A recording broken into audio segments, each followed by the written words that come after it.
Pre-trial hearings are underway in the International Criminal Court in the case against former Philippines President Rodrigo Duterte. He's charged with crimes against humanity over anti-drug crackdowns that led to the deaths of thousands of people. The 80-year-old has refused to attend the proceedings and says he doesn't recognise the court's jurisdiction. Richard Heydarian is a political analyst and has been following proceedings in The Hague.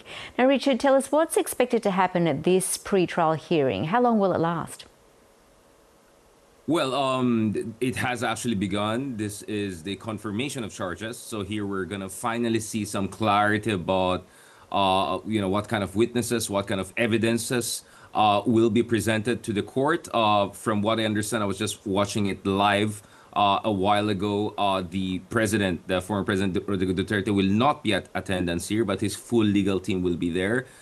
There were multiple attempts by his team to sabotage this, to prevent this trial from happening, which was actually originally scheduled last September. But here we are finally. Based on my conversation with the diplomatic community and experts here, it looks like we're looking at until Thursday this week. So we're looking at 3 years of trial. I think Wednesday is going to be the break.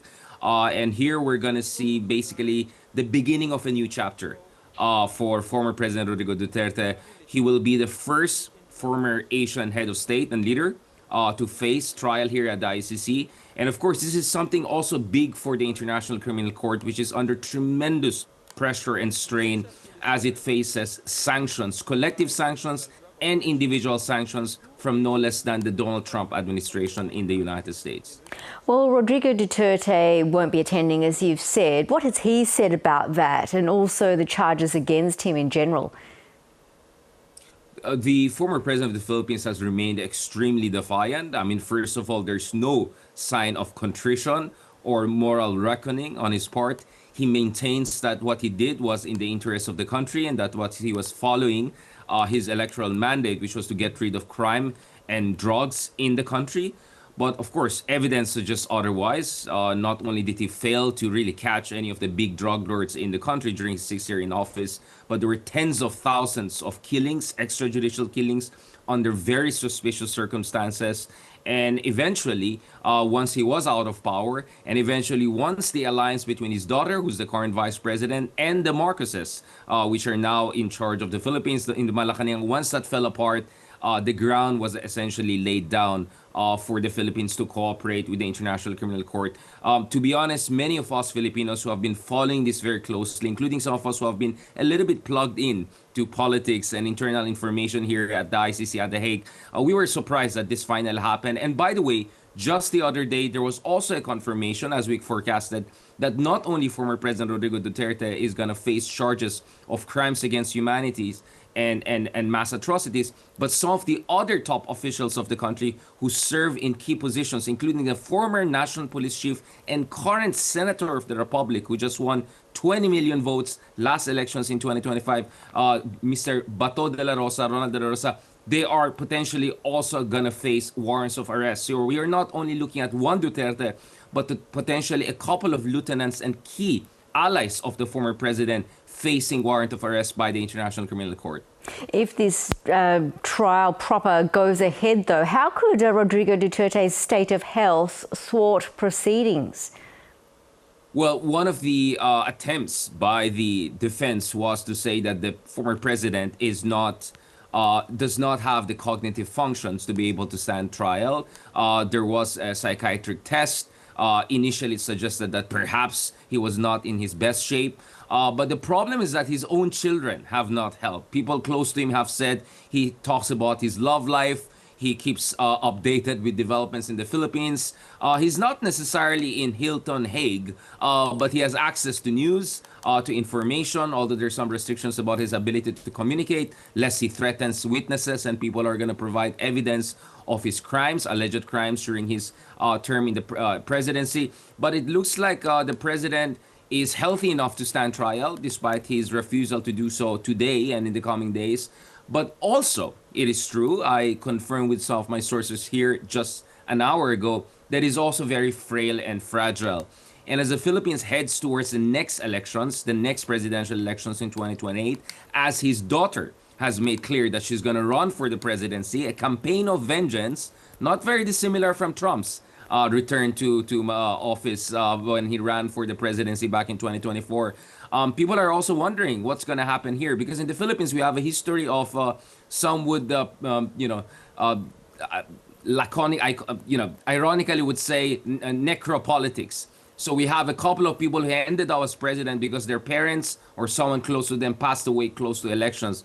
So people are wondering if, God forbid, the former president, passes away or something happens to him closer to elections in 2028, sometime, let's say next year, that will also have direct impact on the prospects of his daughter recapturing the Malacanang. And from there, it could be back to square zero for the Philippines as far as impunity or fighting impunity is concerned. What is support for the Dutertes like back home? It is still immense, especially in certain parts of the country. So if you look at the Philippines, because we don't have real political parties, a la Australia, I would say. I mean, everywhere in the world, political parties are under strain. But in the Philippines, we never bother to build real political parties. So what we have are regionalistic alignments, family-driven dynastic organizational alignments along social cleavages. And the backbone of the Duterte is the so-called solid South.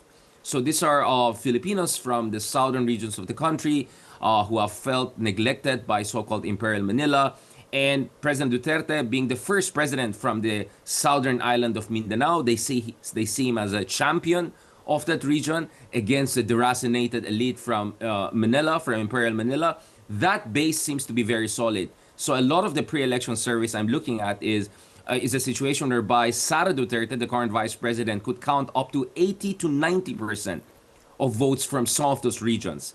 And these regions are clearly a quarter of our entire votes.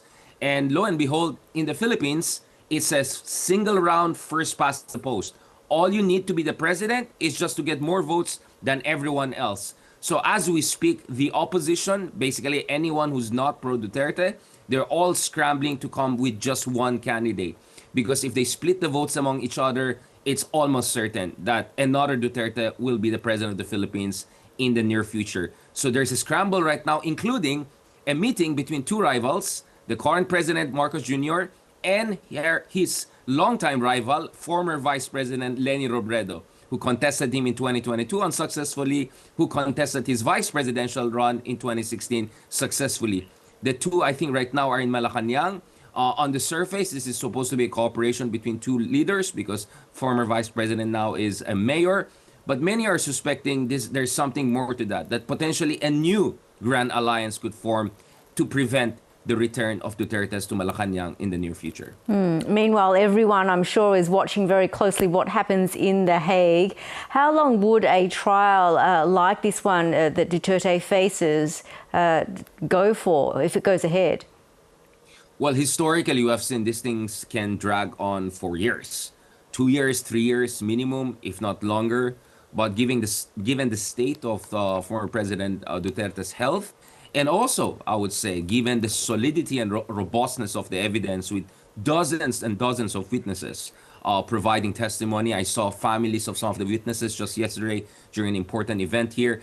It looks like this is airtight. I don't see really a way out. So for some of us, we're looking at this as basically the beginning of the end as far as the political life of former President Rodrigo Duterte is concerned. But as I said, now that his daughter is eyeing the presidency, there's clearly going to be implication about what happens in the trial here, not legally, but politically for things back home. Really interesting to get your thoughts. Richard Heydarian, thank you so much. As always.